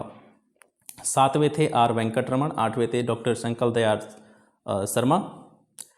9वें उपराष्ट्रपति जो थे वो थे KR नारायणन, ठीक है। और 10वें की बात करें तो वो कृष्णकांत थे, ठीक है। 10वें राष्ट्रपति कृष्णकांत थे। 11वें थे भैरव सिंह शेखावत, 12वें थे मोहम्मद हामिद अंसारी, ये 12वें जो है उपराष्ट्रपति थे। और 13वें राष्ट्रपति जो कि वर्तमान में भी हैं, 2017 से अब तक इनका कार्यकाल चल रहा है, वो है M वेंकैया नायडू। ये वर्तमान में भारत के उपराष्ट्रपति हैं। इतनी सारी जानकारी आपको यहाँ से मिल जाती है। अब कुछ इंपॉर्टेंट पॉइंट्स पर नज़र डालते हैं। उपराष्ट्रपति को शपथ कौन दिलाता है, उपराष्ट्रपति को शपथ या तो राष्ट्रपति दिलाएगा या कोई ऐसा व्यक्ति दिलाएगा जिसे राष्ट्रपति द्वारा इस कार्य को करने के लिए नियुक्त किया गया हो, ठीक है। भारत में जो उपराष्ट्रपति का पद है वो किस देश के उपराष्ट्रपति की तर्ज पर बनाया गया है, तो अमेरिका के उपराष्ट्रपति के बेस पर ही भारत में उपराष्ट्रपति का पद बनाया गया है। और वरीयता क्रम की बात करें, ठीक है, आधिकारिक क्रम में या वरीयता क्रम में उपराष्ट्रपति का पद दूसरे नंबर का पद होता है, सबसे पहले स्थान राष्ट्रपति का होता है, ठीक है। यानी उपराष्ट्रपति का जो ऑर्डर है वो राष्ट्रपति के बाद आता है। भारत का एक उपराष्ट्रपति होगा, ऐसा प्रावधान संविधान के अनुच्छेद 63 में किया गया है। यानी अनुच्छेद 63 भारत के उपराष्ट्रपति के पद के बारे में बताता है। उपराष्ट्रपति राज्यसभा का पदेन सभापति होता है। इसके साथ साथ राष्ट्रपति का पद अगर रिक्त हो जाए, ठीक है, तो उसके कार्यों को करने के लिए जो अधिकार दिया जाता है वो सबसे पहले किसको दिया जाता है? उपराष्ट्रपति को। और किसी भी कारणवश उपराष्ट्रपति भी इस कार्य को करने के लिए उपलब्ध न हो तो ये पद किसको दिया जाता है? भारत के सर्वोच्च न्यायालय के मुख्य न्यायाधीश को। ठीक है। केंद्रीय मंत्रिपरिषद, केंद्रीय मंत्रिपरिषद की संरचना किन किन चीज़ों से होती है? यानी केंद्रीय जो मंत्रिपरिषद होती है अपनी, उसके घटक होते हैं प्रधानमंत्री, ठीक है, कैबिनेट मंत्री, राज्य मंत्री, स्वतंत्र प्रभार, राज्य मंत्री और उपमंत्री। इन 5 प्रकार के मंत्रियों के द्वारा केंद्रीय मंत्रिपरिषद का निर्माण होता है। ठीक है, आगे बढ़ते हैं। केंद्रीय मंत्रिपरिषद का जो सामूहिक रूप से उत्तरदायित्व होता है वो लोकसभा के प्रति होता है। ठीक है, नियुक्ति राष्ट्रपति के द्वारा की जाती है। ठीक है, देखो राष्ट्रपति के द्वारा प्रधानमंत्री की नियुक्ति की जाती है और फिर प्रधानमंत्री की सलाह पर अन्य जो मंत्री होते हैं उनकी नियुक्ति जो है राष्ट्रपति के द्वारा की जाती है। समझ रहे हैं आप? डायरेक्टली बात करें तो प्रधानमंत्री को कौन चुनता है? राष्ट्रपति। उसके बाद में जो अन्य मंत्री होते हैं उनकी नियुक्ति भी राष्ट्रपति के द्वारा की जाती है, लेकिन उसके लिए प्रधानमंत्री से सलाह लेनी पड़ती है। ठीक है, प्रमुख बैठक की अध्यक्षता, केंद्रीय मंत्रिपरिषद की जो प्रमुख बैठक होती है उसकी अध्यक्षता प्रधानमंत्री के द्वारा की जाती है। आकार की बात करें तो लोकसभा में जितने सदस्य होंगे, ठीक है, लोकसभा के टोटल सदस्य, उनका 15% जो होगा 15%, इससे अधिक जो है केंद्रीय मंत्रिपरिषद की संख्या नहीं होनी चाहिए। और केंद्रीय मंत्रिपरिषद का कार्य क्या है? ये राष्ट्रपति को उसके कार्यों में सलाह एवं सहायता देते हैं। केंद्र में मंत्रालयों की संख्या की बात करें, कितनी मिनिस्ट्री हैं हमारे सेंट्रल में, तो वर्तमान में 52 मंत्रालय हैं। और जब भारत आज़ाद हुआ था 15 अगस्त 1947 को, उस समय पर मंत्रालयों की संख्या 18 थी। वर्तमान में अगर पूछा जाए आपसे वर्तमान में कितने मंत्रालय हैं, तो 52 मंत्रालय हैं। ठीक है, प्रधानमंत्री या उसके सहयोग के लिए जो अन्य मंत्री होते हैं उनको शपथ कौन दिलाता है? राष्ट्रपति दिलाता है। इसके साथ साथ केंद्रीय मंत्रिमंडल की बैठक की अध्यक्षता, ठीक है, मंत्रियों की जो बैठक होती है उसकी अध्यक्षता प्रधानमंत्री के द्वारा की जाती है। कोई भी मंत्री अगर संसद का सदस्य नहीं है, ठीक है, तो कितने समय तक वह मंत्री बना रह सकता है? 6 माह तक। ठीक है, 6 माह से ज़्यादा उसको मंत्री के पद पर नहीं रखा जा सकता है। अगर कोई मंत्री संसद का सदस्य नहीं है तो वो 6 माह तक मंत्री बना रह सकता है। ठीक है, या मंत्री कोई व्यक्ति बन जाता है तो उसको 6 माह के अंतर्गत क्या करनी होगी? संसद की सदस्यता लेनी होगी। संविधान में जो मंत्रिमंडल शब्द है, मंत्रिमंडल शब्द, इसका प्रयोग किस अनुच्छेद में किया गया है? केवल अनुच्छेद 352 के खंड 3 में, ठीक है, आर्टिकल 352 के भाग 3 में मंत्रिमंडल शब्द का प्रयोग किया गया है। आगे बढ़ते हैं। केंद्रीय मंत्रिपरिषद से संबंधित कुछ आर्टिकल हैं, उन पर नज़र डालते हैं। अनुच्छेद 74(1), इसमें क्या प्रावधान दिया गया है कि राष्ट्रपति की सलाह एवं सहायता हेतु एक मंत्रिपरिषद होगी और जिसका प्रमुख कौन होगा? प्रधानमंत्री। ये अनुच्छेद 74(1) कहता है। 74(2) में बताया गया है कि राष्ट्रपति को मंत्रिपरिषद द्वारा ली गई सलाह की जाँच किसी भी न्यायालय के द्वारा नहीं की जाएगी। ठीक है, यानी राष्ट्रपति को जो मंत्रिपरिषद है वो जो भी सलाह देती है, जो भी एडवाइस देती है, उसकी जांच कोई भी न्यायालय नहीं कर सकता है। अनुच्छेद 75(1) में बताया गया है कि प्रधानमंत्री की नियुक्ति कैसे की जाएगी, यानी प्रधानमंत्री की नियुक्ति राष्ट्रपति के द्वारा की जाएगी और प्रधानमंत्री की सहायता के लिए जो अन्य मंत्री होंगे उनकी नियुक्ति भी राष्ट्रपति करेगा, लेकिन प्रधानमंत्री की सलाह से। अनुच्छेद 75(1) क में मंत्रिपरिषद के आकार के बारे में बताया गया है कि जो कि लोकसभा की कुल सदस्य संख्या के 15% से अधिक नहीं होगा। अनुच्छेद 75(2) में मंत्री जो है राष्ट्रपति के प्रसाद पर्यंत पद धारण करते हैं, ठीक है, मंत्रियों का कोई कार्यकाल भारतीय संविधान में निर्धारित नहीं किया गया है। मंत्रिपरिषद सामूहिक रूप से लोकसभा के प्रति उत्तरदायी होगी, ये प्रावधान अनुच्छेद 75(3) में किया गया है। मंत्रियों को शपथ राष्ट्रपति के द्वारा दिलाई जाती है 75(4) के अनुसार। अनुच्छेद 78 ये कहता है कि राष्ट्रपति को जानकारी देने आदि के संबंध में प्रधानमंत्री के कर्तव्य क्या होंगे। ठीक है, ये अनुच्छेद 78 में दिया गया है। आगे बढ़ते हैं। प्रधानमंत्री अगर अपना त्यागपत्र देगा, रिजाइन देगा, तो किसको देगा? राष्ट्रपति को। ठीक है, प्रधानमंत्री के सहित कैबिनेट स्तर के मंत्रियों की परिषद को क्या कहते हैं? कैबिनेट या मंत्रिमंडल। भारत सरकार की समस्त कार्यपालक कार्रवाइयाँ किसके नाम से हुई मानी जाती हैं? राष्ट्रपति के नाम से। ठीक है। वैज्ञानिक और औद्योगिक अनुसंधान परिषद CSIR का अध्यक्ष कौन होता है? प्रधानमंत्री होता है। सिविल सर्विसेज बोर्ड का पदेन अध्यक्ष कौन होता है? कैबिनेट सचिव, ठीक है। भारत के जो कैबिनेट सचिव होते हैं वो सिविल सर्विसेज बोर्ड के पदेन अध्यक्ष होते हैं। आगे बढ़ते हैं। मंत्रिपरिषद सामूहिक रूप से लोकसभा के प्रति रिस्पॉन्सिबल होती है, उत्तरदायी होती है। मंत्रिपरिषद के विरुद्ध अविश्वास प्रस्ताव लाने के लिए लोकसभा के सदस्यों की न्यूनतम संख्या कितनी होनी चाहिए? 50, यानी 50 लोकसभा के सदस्य अगर किसी भी मंत्रिपरिषद के विरुद्ध अविश्वास प्रस्ताव लाएंगे तो उनकी संख्या कितनी होनी चाहिए? 50 होनी चाहिए कम से कम। भारत के स्वतंत्र भारत के प्रथम कानून मंत्री कौन थे? डॉक्टर भीमराव अंबेडकर। स्वतंत्र भारत के प्रथम वित्त मंत्री R.K. षणमुगम चेट्टी। अविश्वास प्रस्ताव केवल लोकसभा में ही पेश किया जा सकता है। भारत से संबंधित आधिकारिक दस्तावेज किसे माना जाता है? श्वेत पत्र, ठीक है। भारतीय संविधान में अनुच्छेद 75(1) को कब जोड़ा गया था? ये 91वें संविधान संशोधन अधिनियम 2003 के द्वारा। राष्ट्रपति को कैबिनेट की सलाह मानना बाध्यकारी कर दिया गया, यानी राष्ट्रपति जो होंगे वो कैबिनेट की या मंत्रिमंडल की सलाह मानेंगे, ये उनके लिए क्या है? बाउंडेशन है। तो ये किस संविधान के संशोधन के द्वारा इसको जोड़ा गया था? तो 42वें संविधान संशोधन के द्वारा। राष्ट्रपति को कैबिनेट की सलाह का पुनर्विचार करने के लिए एक बार भेजने की शक्ति दी गई 44वें संविधान संशोधन 1978 के द्वारा। देखिए ध्यान से देखेंगे, 42वां संविधान संशोधन क्या कहता है कि कैबिनेट की सलाह मानना राष्ट्रपति को बाध्यकारी है। फिर उसके बाद में इसकी ज़रूरत समझी गई कि हर सलाह को राष्ट्रपति नहीं मान सकता, तो वो पुनर्विचार के लिए भेज सकते हैं कैबिनेट की सलाह को। तो ये शक्ति राष्ट्रपति को 44वें संविधान संशोधन 1978 के द्वारा प्रदान की गई। वरीयता अनुक्रम देखिए, भारत का जो लोकतंत्र है उसमें सबसे पहले पद पर आता है राष्ट्रपति, फिर उपराष्ट्रपति, फिर प्रधानमंत्री, फिर राज्यों के राज्यपाल, फिर भूतपूर्व राष्ट्रपति। भारत के मुख्य न्यायाधीश और लोकसभा अध्यक्ष ये संयुक्त रूप से 6वें क्रम पर आते हैं। इसके बाद में आते हैं कैबिनेट मंत्री जो कि केंद्र के होते हैं, केंद्र के कैबिनेट मंत्री। राज्यसभा एवं लोकसभा में विपक्ष के नेता, नीति आयोग के उपाध्यक्ष, भूतपूर्व प्रधानमंत्री, राज्यों के मुख्यमंत्री, ठीक है। ये जो है संयुक्त रूप से सभी लोग 7वें क्रम पर होते हैं। 7वें क्रम पे ही 7 का में एक चीज़ जोड़ी गई कि जो लोगों को भारत रत्न से सम्मानित किया जाएगा वो इनके तुरंत बाद आएंगे, ठीक है। 7 का पर इनको रखा गया है। 8वें क्रम पे आते हैं भारत स्थित विदेशों के असाधारण या पूर्णाधिकारी राजदूत, राष्ट्रमंडल, देशों के उच्चायुक्त, राज्यों के राज्यपाल, राज्यों के मुख्यमंत्री, ठीक है। ये 8वें क्रम पर आते हैं। 9वें क्रम पर आते हैं सर्वोच्च न्यायालय के न्यायाधीश। फिर 9 का में रखा गया है संघ लोक सेवा आयोग के अध्यक्ष, नियंत्रक एवं महालेखा परीक्षक कैग और मुख्य निर्वाचन आयुक्त। इनको 9वें क्रम पर रखा गया है। 10वें क्रम किसका आता है? 10वें क्रम पे आते हैं राज्यसभा के उपसभापति, लोकसभा के उपाध्यक्ष, नीति आयोग के सदस्य, राज्यों के उप मुख्यमंत्री और केंद्र के राज्य मंत्री। ये संयुक्त रूप से सभी लोग 10वें क्रम पर आते हैं रैंकिंग में, ठीक है। इसके बाद में भारत के महान्यायवादी, कैबिनेट सचिव और उपराज्यपाल, ठीक है, अपने संघ शासित क्षेत्र में, ये लोग 11वें नंबर पर आते हैं। और 12वें स्थान पर आते हैं जनरल जो होते हैं, और उनके जैसे ही समान रैंक वाले जितने भी सेना के अध्यक्ष हैं वो सभी 12वें नंबर पर आते हैं, ठीक है।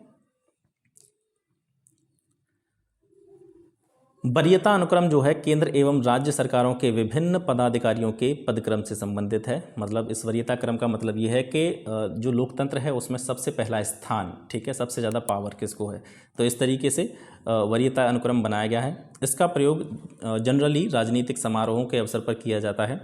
26 जुलाई 1979 को वरीयता अनुक्रम से संबंधित अधिसूचना या नोटिफिकेशन जारी किया गया था।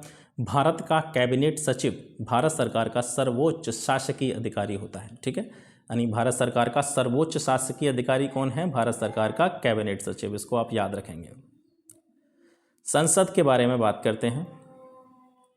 संसद के संवैधानिक प्रावधानों के विषय में बात करें तो संविधान के भाग 5 में अनुच्छेद 79 से लेकर 122 तक संसद से संबंधित जो है बातें बताई गई हैं। संसद के अंग कौन होते हैं? संसद किन किन चीज़ों से मिलकर के फॉर्म होती है? तो राष्ट्रपति, राज्यसभा और लोकसभा, ठीक है। यानी आपको यहाँ एक पॉइंट मैं आपको बताता हूँ, जो विधायिका होती है, ठीक ठीक है। राज्यसभा और लोकसभा मिलकर के विधायिका का निर्माण करते हैं। पूरी संसद का निर्माण राष्ट्रपति, राज्यसभा और लोकसभा तीनों से मिलकर के होता है। राज्यसभा आप जानते हैं उच्च सदन होता है और राज्यसभा की संकल्पना भारतीय संविधान के अनुच्छेद 80 में दी गई है। वहीं लोकसभा निम्न सदन होता है और इसकी संकल्पना अनुच्छेद 81 में दी गई है, ठीक है। इसका कार्य क्या है? केंद्र स्तर पर जो कानून निर्माण करना होता है, विधि निर्माण या जो भी नियम होते हैं उनको निर्मित करना संसद का कार्य होता है। आगे बढ़ते हैं, लोकसभा के बारे में बात करते हैं। लोकसभा की प्रथम बैठक हुई थी 13 मई 1952 को, ठीक है। इसके प्रथम अध्यक्ष कौन थे? लोकसभा के प्रथम अध्यक्ष थे गणेश वासुदेव मावलंकर, ठीक है। लोकसभा की प्रथम महिला अध्यक्ष मीरा कुमार थी। लोकसभा का सदस्य बनने के लिए कम से कम व्यक्ति को 25 वर्ष की आयु का होना चाहिए, ठीक है। लोकसभा को स्थगन कौन कर सकता है? लोकसभा का लोकसभा अध्यक्ष, ठीक है। लोकसभा के जो सत्र होते हैं उनको आहूत करना, सत्रावसान करना या विघटन करना, ये शक्ति राष्ट्रपति को दी गई है, ठीक है। इतनी सारी जानकारी आपको लोकसभा से संबंधित मिल जाती है। लोकसभा की सीटों के बारे में विचार करते हैं। लोकसभा में अधिकतम सीटें कितनी रखी जा सकती हैं? 550, जिसमें, ठीक है, राज्यों से रहेंगी 530 सीटें और जितने भी हमारे जो संघ शासित प्रदेश हैं, संघ राज्य क्षेत्र हैं, उनसे रहेंगी 20। तो 530 और 20 मिला के 550 हो जाती हैं। ये मैक्सिमम सीटें जो है लोकसभा की मानी जाती हैं। वर्तमान स्थिति की बात करें तो वर्तमान में लोकसभा की सीटें हैं 543, ठीक है, जिनमें 524 सीटें राज्यों से ली गई हैं और संघ राज्य क्षेत्रों से जो सीटें ली गई हैं उनकी संख्या है 19। आगे बढ़ते हैं, लोकसभा सदस्य संख्या और उससे संबंधित राज्य, ठीक है। इसको एक बार मैं छोटा कर देता हूं जिससे आपको समझने में आसानी हो। ये मैप है, मैप में मैंने यहाँ पे पॉइंट आउट कर रखा है, ठीक है। जिन जिन राज्यों में कितने कितने लोकसभा की सदस्य संख्या है, लोकसभा की कितनी कितनी सीटें हैं, उनके बारे में एक बार नज़र डालते हैं। जम्मू कश्मीर में 5 सीटें हैं, लद्दाख में 1 सीटें हैं, ये अभी इसका निर्माण किया गया है। हिमाचल प्रदेश में 4 सीटें हैं, पंजाब में 13 सीटें हैं, उत्तराखंड में 5 सीटें हैं, ठीक है। इसके अलावा राजस्थान में 25 सीटें हैं। उत्तर प्रदेश सर्वाधिक सीटों की संख्या वाला राज्य है, इसमें लोकसभा की 80 सीटें हैं। इसके अलावा गुजरात में 26 सीटें हैं, महाराष्ट्र में 48 हैं, मध्य प्रदेश में कितनी है? 29 सीटें हैं। सिक्किम में 1 सीट है, अरुणाचल प्रदेश में 2 सीटें हैं, नागालैंड में 1 सीट है, मणिपुर में 2, मिजोरम में 1 सीट है, त्रिपुरा में 2 सीटें हैं, मेघालय में 2 सीटें हैं, आसाम में 14 सीटें हैं लोकसभा की, ठीक है। इसके अलावा जो आपका जो झारखंड होता है उसमें 14 सीटें हैं, ठीक है। बिहार में 40 सीटें हैं, छत्तीसगढ़ में 11 सीटें हैं, उड़ीसा में 21 सीटें हैं, तेलंगाना जो कि आंध्र प्रदेश से अलग होकर के बनाया गया था इसमें 17 हैं सीट, ठीक है। आंध्र प्रदेश में 25 हैं, कर्नाटक में आपकी 28 है सीटों की संख्या। ये लोकसभा की सीटों के संबंध में हम बात कर रहे हैं, ठीक है। वहीं तमिलनाडु में 39 सीटें हैं, केरला की बात करें तो वहाँ 20 सीटें हैं। वहीं अगर संघ शासित राज्यों की बात करें तो उसे चंडीगढ़, लक्षद्वीप, पांडिचेरी, इन तीनों में 1-1 सीटें हैं। दादरा और नागर हवेली या दमन दीव जो हैं उसमें 2 सीटें हैं, ठीक है। इसको आप देख लें और एक बार इसका स्क्रीनशॉट ले लें अगर आप चाहें तो। उसके बाद में इसको कागज़ पर लिख के और स्टेट के सामने कितनी लोकसभा सीटें हैं इनको आप याद कर लें। आगे बढ़ते हैं, लोकसभा अध्यक्षों के बारे में बात करते हैं। सबसे पहले जो लोकसभा अध्यक्ष थे वो कौन थे? गणेश वासुदेव मावलंकर, जीवी मावलंकर। उसके बाद में अनंत शयनम अयंगर, फिर हुकम सिंह, फिर नीलम संजीव रेड्डी, फिर डॉक्टर GS ढिल्लन। इन सभी को आपको याद करना आवश्यक नहीं है, आप केवल ऊपर से 1-2 याद कर सकते हैं कि सबसे पहले लोकसभा अध्यक्ष कौन थे, दूसरे कौन थे, तीसरे कौन थे। और फिर लास्ट में जो वर्तमान चल रहा होता है प्रेजेंट में जो लोकसभा अध्यक्ष हैं वो हैं हमारे ओम बिरला, ठीक है। इनका कार्यकाल 19 जून 2019 से अब तक चल रहा है निरंतर। कुछ इंपॉर्टेंट पॉइंट्स पर नज़र डालते हैं। केंद्र सरकार का विधायी अंग है संसद जो होता है सेंट्रल गवर्नमेंट का विधायी अंग होता है। लोकसभा में राज्य के अनुसार सीटों का जो बंटवारा होता है वो किस जनगणना पर आधारित है? 1971 की जनगणना पर, ठीक है। लोकसभा का कार्यकाल 5 वर्ष होता है, ठीक है। ये कब से माना जाता है? जब प्रथम अधिवेशन होता है लोकसभा का, उसकी जो तारीख होती है उससे लेकर के अगले 5 वर्ष तक जो है लोकसभा का कार्यकाल माना जाता है। इमरजेंसी की कंडीशन अगर आती है, आपातकाल आता है, तो संसद की अवधि कितनी बढ़ाई जा सकती है? तो एक बार में 1 वर्ष तक इसको बढ़ाया जा सकता है।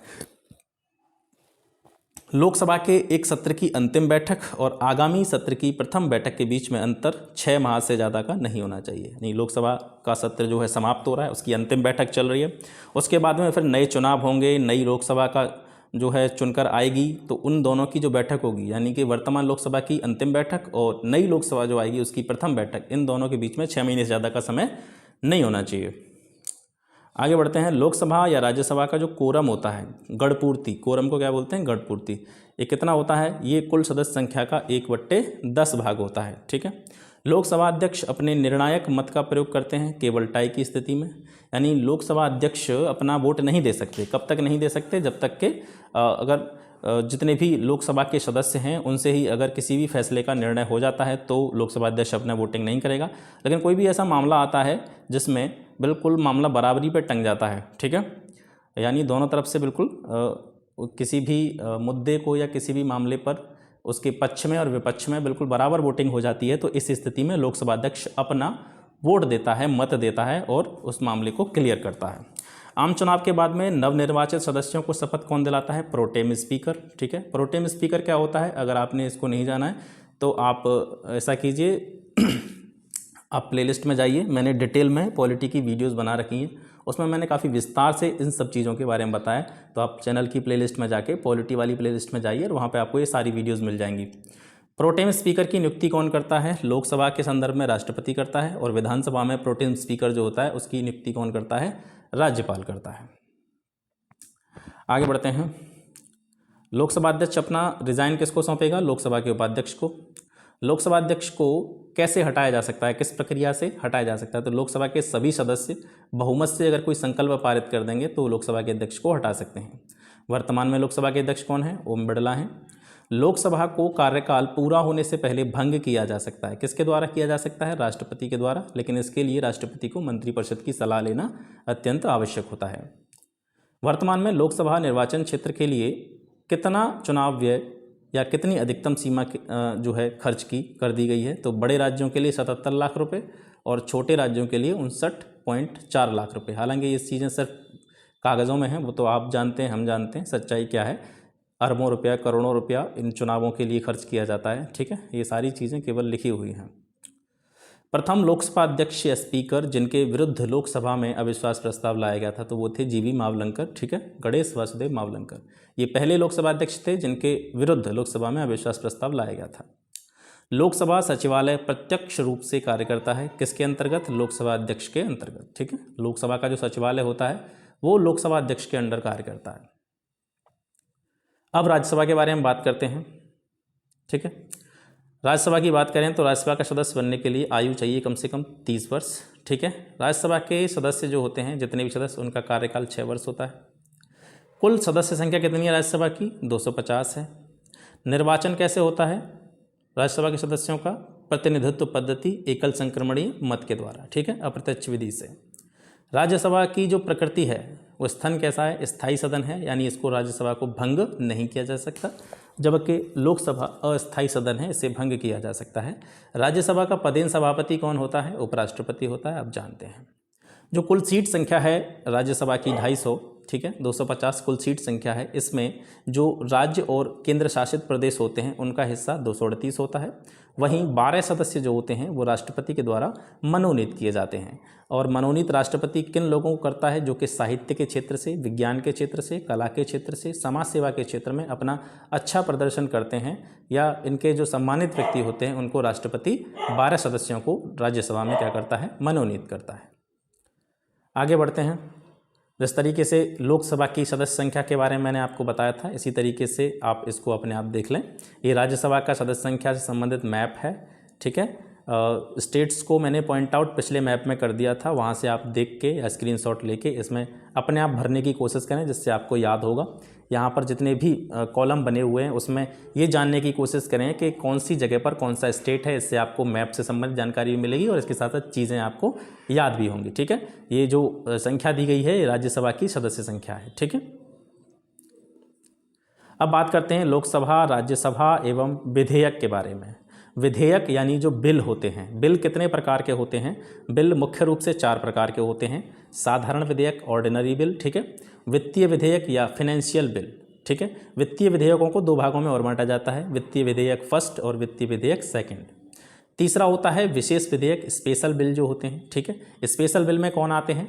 स्पेशल बिल में आते हैं संविधान संशोधन से संबंधित जो बिल होते हैं वो आते हैं, जैसे संघ से संबंधित, ठीक है, और गैर संघीय, नॉन फेडरल, फेडरल और नॉन फेडरल। चौथा आता है वो कौन सा आता है? धन विधेयक। अब एक बार दोबारा से इसको समझने की कोशिश करें। जनरली बिल चार तरह के होते हैं, साधारण, वित्तीय, विशेष और धन विधेयक। अब इनके बारे में वन बाय वन सबके बारे में जानेंगे, ठीक है। संविधान संशोधन विधेयक जो होते हैं, जो कि स्पेशल बिल के अंतर्गत आते हैं, तो संघ से संबंधित जो बिल होंगे, यानी केंद्र से संबंधित बिल जो होंगे, उनमें किसी भी प्रकार का संशोधन अगर किया जा रहा है, किसी भी कानून में, किसी भी नियम में संशोधन किसी भी प्रकार का किया जा रहा है, तो इसके लिए राज्यों की सहमति आवश्यक होती है, ठीक है। बाकी जो गैर संघीय होते हैं, नॉन फेडरल होते हैं, उनके लिए राज्यों की सहमति की कोई आवश्यकता होती है। लोकसभा अध्यक्ष और उपाध्यक्ष। लोकसभा अध्यक्ष और उपाध्यक्ष के बारे में बात करते हैं। आर्टिकल 93 क्या कहता है कि लोकसभा अपने सदस्यों में से एक अध्यक्ष और एक उपाध्यक्ष का क्या करती है? चुनाव करती है, ठीक है। लोकसभा के अध्यक्ष और उपाध्यक्ष लोकसभा सदस्य के रूप में शपथ लेते हैं, ना कि अध्यक्ष और उपाध्यक्ष के रूप में। ये बड़ा इंपॉर्टेंट चीज़ है, यानी जो लोकसभा के अध्यक्ष होते हैं, उपाध्यक्ष होते हैं, उनको शपथ लोकसभा अध्यक्ष उपाध्यक्ष के रूप में नहीं दिलाई जाती है, वो भी जनरली बिल्कुल सामान्य रूप से लोकसभा के सदस्यों के रूप में ही शपथ लेते हैं, बाद में उनका चुनाव किया जाता है। अध्यक्ष उपाध्यक्ष को और उपाध्यक्ष अध्यक्ष को अपना त्यागपत्र दे सकता है, यानी लोकसभा अध्यक्ष जो होगा अगर उसको रिजाइन देना है तो वो उपाध्यक्ष को देगा, और उपाध्यक्ष को अगर अपना रिजाइन देना है तो वो लोकसभा के अध्यक्ष को देगा। लोकसभा के तत्कालीन समस्त सदस्यों के बहुमत से पारित संकल्प द्वारा इनको पद से हटाया जा सकता है। अगर लोकसभा अध्यक्ष को उसके पद से हटाना हो या लोकसभा उपाध्यक्ष को उसके पद से हटाना हो, तो जिस समय पर इनको ये हटाने की प्रोसेस की जाएगी, तो उस समय पर लोकसभा में जितने सदस्य होंगे उनके बहुमत के द्वारा इन दोनों को हटाया जा सकता है। लेकिन इसके लिए सबसे इम्पोर्टेंट चीज़ ये है कि इनके पद से हटाने के लिए कम से कम 14 दिन पहले इनको इनकी सूचना देनी होगी। लोकसभा एक अस्थायी सदन है, इसके बारे में आप पढ़ चुके हैं, जिसे कभी भी प्रधानमंत्री की सलाह पर राष्ट्रपति के द्वारा भंग किया जा सकता है। कार्यकाल 5 वर्ष होता है लोकसभा का। आपातकाल के समय संसद विधि द्वारा या कानून द्वारा लोकसभा के कार्यकाल में वृद्धि कर सकती है, जो एक बार में 1 वर्ष से ज़्यादा नहीं बढ़ाई जा सकती। लोकसभा के प्रति इनका उत्तरदायित्व होता है। गणपूर्ति कितनी होती है? 1/10 सदस्य, 5 यानी 55। आप जानते हैं लोकसभा में जो अधिकतम संख्या मानी जाती है वो 550 मानी जाती है, और 550 का 1/10 करेंगे अब तो 55 निकल के आएगा। ये गणपूर्ति या कोरम या कुल सदस्य संख्या जो होती है वो होती है इसकी, ठीक है। अनुच्छेद 108 के तहत दोनों सदनों के जो संयुक्त अधिवेशन है उसका प्रावधान किया गया था, ठीक है। अगर प्रश्न पूछा जाता है कि दोनों सदनों का संयुक्त अधिवेशन किस अनुच्छेद में बताया गया है, तो अनुच्छेद 108 में। लोकसभा का अध्यक्ष दोनों सदनों के संयुक्त अधिवेशन की अध्यक्षता करता है, ठीक है। 108 में तो ये बताया गया है कि लोकसभा का संयुक्त अधिवेशन किया जा सकता है, और इस संयुक्त अधिवेशन की अध्यक्षता कौन करेगा? लोकसभा अध्यक्ष। ये किस अनुच्छेद में बताया गया है? अनुच्छेद 118(4) में।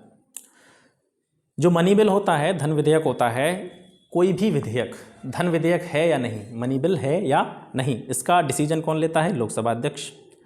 पहली लोकसभा का कार्यकाल 17 अप्रैल 1952 से 4 अप्रैल 1957 तक रहा, जबकि लोकसभा का प्रथम अधिवेशन 13 मई 1952 को स्टार्ट हुआ था, ठीक है। पहला अधिवेशन कब शुरू हुआ? 13 मई 1952 को, लेकिन कार्यकाल 17 अप्रैल 1952 से 4 अप्रैल 1957 तक जो है इसका रहा था। आपको संसदीय समितियों के बारे में बात करते हैं। संसदीय समितियां, ठीक है, इनका गठनकर्ता यानी संसदीय समितियों का गठन करने वाला, इनके नाम डिसाइड करने वाला, इनके प्रतिवेदन प्राप्त करने वाला कौन होता है? अध्यक्ष होता है या सभापति होता है, ठीक है। इनका स्वरूप जो होता है आगे बढ़ते हैं। हाँ, सूचना का अधिकार अधिनियम, सूचना का अधिकार अधिनियम 2005, इसके बारे में जानते हैं, ठीक है।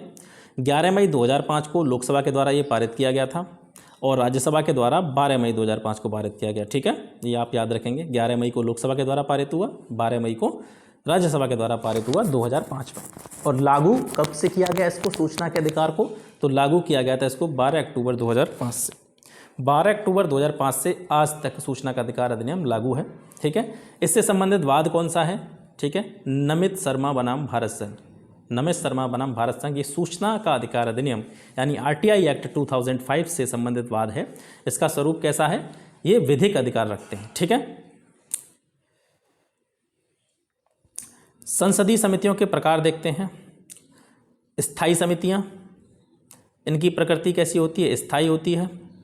इनका गठन प्रत्येक 1 वर्ष के लिए किया जाता है, कार्यकाल भी इनका 1 वर्ष होता है। 1 वर्ष के बाद में ये स्वतः समाप्त हो जाती हैं। तदर्थ समितियां जो होती हैं, इनकी प्रकृति अस्थायी होती है। इनका गठन किसी भी विशेष उद्देश्य हेतु किया जाता है, यानी कोई भी ऐसा मसला आया जिसके लिए ये आवश्यकता पड़ी कि तदर्थ समिति गठित करनी है, तो कभी भी इसको गठित किया जा सकता है। इसका कोई निश्चित कार्यकाल नहीं होता है। ठीक है। और जब इनका जो उद्देश्य है, जिस कार्य के लिए तदर्थ समितियों का निर्माण किया गया था या किया जाएगा, उस उद्देश्य के या उस कार्य के पूरा होने के बाद में तदर्थ समिति अपने आप समाप्त हो जाती है। संसद की वित्तीय समितियों के बारे में पढ़ते हैं। इनका उद्देश्य क्या होता है? सार्वजनिक व्यय पर संसदीय नियंत्रण। जो सार्वजनिक रूप से जनता पर या किसी भी पब्लिक कार्य के लिए कोई भी किसी भी प्रकार का खर्चा किया जा रहा है, तो उस पर संसद का नियंत्रण हो, कंट्रोल हो, इसके लिए संसद की वित्त समितियों का निर्माण किया जाता है। ये समितियां मुख्य रूप से 2 तरह की होती हैं, एकल समिति और संयुक्त समिति। ठीक है। एकल समिति की बात करें तो एकल समिति के अंतर्गत आती है प्राक्कलन समिति। इसकी सदस्य संख्या होती है 30 और ये केवल जो 30 सदस्य होते हैं लोकसभा से लिए जाते हैं। ठीक है। आपसे पूछा जा सकता है कि प्राक्कलन समिति किस प्रकार की समिति है? ये एकल समिति है और इसकी सदस्य संख्या 30 होती है और 30 के 30 सदस्य लोकसभा से लिए जाते हैं। वहीं संयुक्त समिति में लोक लेखा समिति आती है, सरकारी उपक्रम समिति आती है। ठीक है। लोक लेखा समिति की सदस्य संख्या 22 होती है। ठीक है। लोक लेखा समिति की सदस्य संख्या कितनी होती है? 22 होती है। और ये 22 सदस्य में से 15 सदस्य लोकसभा से लिए जाते हैं, 7 सदस्य राज्यसभा से लिए जाते हैं। सरकारी उपक्रम समिति की सदस्य संख्या 22 होती है। इसके भी 15 सदस्य लोकसभा से और 7 सदस्य राज्यसभा से। यहाँ देखेंगे प्राक्कलन समिति जो होती है वो एकल समिति होती है। लोक लेखा समिति, सरकारी उपक्रम समिति, ये दोनों कैसी होती हैं? संयुक्त समिति के अंतर्गत आती हैं। यहाँ से प्रश्न पूछा जाता है। ठीक है। सदस्य संख्या जो प्राक्कलन समिति होती है उसके 300 सदस्य लोकसभा से होते हैं और लोक लेखा समिति और सरकारी उपक्रम समिति के जो 22 सदस्य दोनों में होते हैं, उनमें से 15 सदस्य लोकसभा से और 7 सदस्य राज्यसभा से लिए जाते हैं।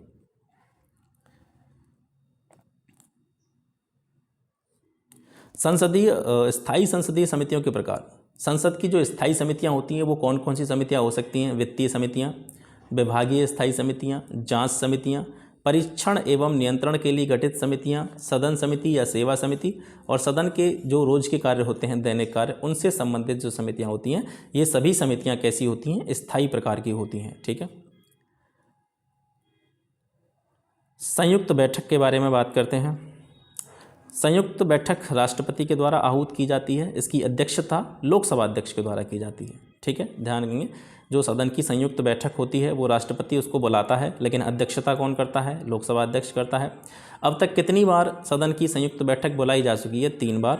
1961 में बनाई गई थी दहेज निरोधक विधेयक पर। 1978 में बनाई गई थी बैंक सेवा आयोग विधेयक पर और 2002 में पोटा विधेयक पर ये जो है समितियां बनाई गई थी। संयुक्त बैठक से संबंधित जो विधेयक होते हैं वो या तो साधारण विधेयक होते हैं या फिर वित्त विधेयक होते हैं। ठीक है। संयुक्त बैठक से संबंधित जो विधेयक होते हैं या तो वे साधारण होते हैं या वित्त विधेयक होते हैं। वहीं संयुक्त बैठक का जो प्रावधान है भारतीय संविधान में, वो भारतीय संविधान के अनुच्छेद 108 में किया गया है। ठीक है। आगे बढ़ते हैं, धन विधेयक की बात करते हैं। धन विधेयक से संबंधित जो प्रावधान है वो अनुच्छेद 109 और 110 में दिए गए हैं। ठीक है। इसे केवल लोकसभा में ही लाया जा सकता है धन विधेयक को, और कोई भी विधेयक धन विधेयक है या नहीं इसका डिसीजन कौन लेता है? लोकसभा अध्यक्ष। इसके अलावा धन विधेयक को जब राज्यसभा के पास भेजा जाता है, लोकसभा से पारित करने के बाद में राज्यसभा के लिए भेजा जाता है, तो इसको वह अधिकतम 14 दिनों तक रोक सकती है। ठीक है। लोक लेखा समिति के अध्यक्ष की नियुक्ति किसके द्वारा की जाती है? लोकसभा अध्यक्ष के द्वारा। सामान्यतः लोक लेखा समिति का अध्यक्ष किसे नियुक्त किया जाता है? तो लोक लेखा समिति जो होती है उसका अध्यक्ष लोकसभा से कोई भी जो विपक्ष का नेता होता है या विपक्ष का कोई सदस्य होता है उसको इसका अध्यक्ष नियुक्त किया जाता है। लोक लेखा समिति अपनी रिपोर्ट किसे सौंपती है? ये लोकसभा अध्यक्ष को सौंपती है। भारत सरकार ने वन संरक्षण अधिनियम कब पारित किया? 1980 में। राष्ट्रपति पर राज्यसभा में मनोनीत किए जा सकते हैं। राष्ट्रपति के द्वारा कितने सदस्यों को राज्यसभा में मनोनीत किया जाता है? तो वो 12 सदस्य होते हैं, जिनके बारे में अभी हम बात कर रहे थे। ठीक है। प्रथम अभिनेत्री जो राज्यसभा के लिए नामांकित की गई थी, ठीक है, वो कौन थी? नरगिस दत्त। ठीक है। राज्यसभा के 1/3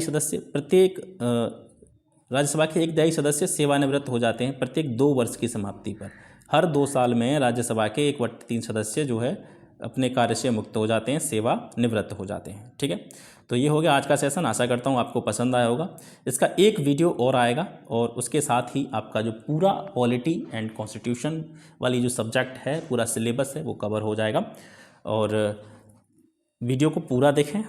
इसके साथ साथ चैनल पर अगर नए हैं तो इसे सब्सक्राइब करें, फ्रेंड्स के साथ शेयर करें, बेल आइकन को प्रेस कर लें ताकि आपको समय समय पर जो है अच्छी वीडियोस की, एजुकेटिव वीडियोस की, इन्फॉर्मेटिव वीडियोस की नोटिफिकेशन मिलते रहें। मिलते हैं आपसे नेक्स्ट वीडियो में। तब तक के लिए नमस्कार, जय हिंद।